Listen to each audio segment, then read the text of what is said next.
Morning, everyone. Welcome to Ainsley News. It's Thursday, the 23rd of June. Talking investing today is the 60-40 dead and the new investing regime. With 7 days left for the first half of this financial year, the S&P 500 is posting its second worst H1 in the history, behind the little crash you might have heard called the Great Depression. Deutsche Bank just released its professional subscription update and put the negative 22.3% drop so far this year ahead of the 1962 negative 22% drop, but still well behind the 1932's negative 45% drop so far.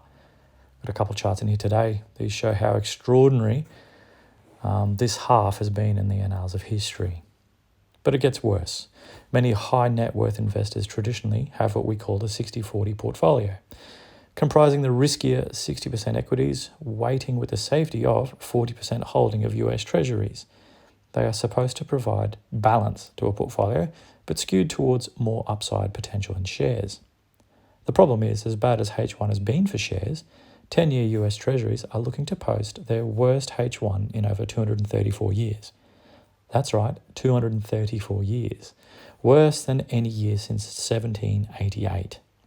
Now the chart here is showing how bad that performance has been. The authors of that chart above, or shown in our news, investment house and fund manager KKR, state specifically, what this means is that we think we have entered a new investing regime, and we do not make this statement lightly. There are three underpinnings to our thesis as to why this time it is different. Too much stimulus, heightened geopolitical risks, and sticky supply-side constraints.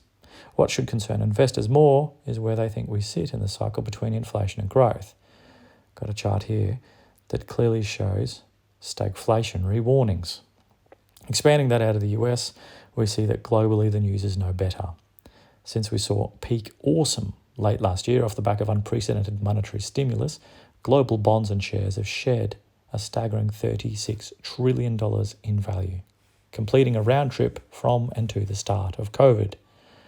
So with the H1 performance of shares seeing 90-year lows and bonds seeing 234-year lows, how has gold gone in H1? And since that peak in these charts above has seen a $36 trillion wiped from investors' pockets. H1 to date, gold is up 6.7%. November 2021 is now up for gold 12%.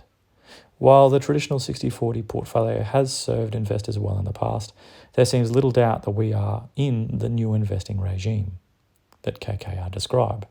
When a 40-year-old investment expert and fund manager who has seen many market cycles come and go say that they don't say that lightly, is probably worth listening to.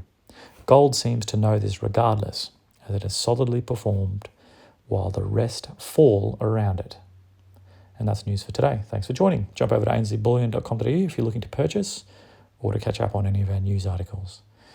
You can also see how to sell or exchange into crypto via ainsleywealth.com.au. And don't forget to check out goldsilverstandard.com. That's our own crypto, built and backed by real gold and silver. We'll catch you tomorrow for more news.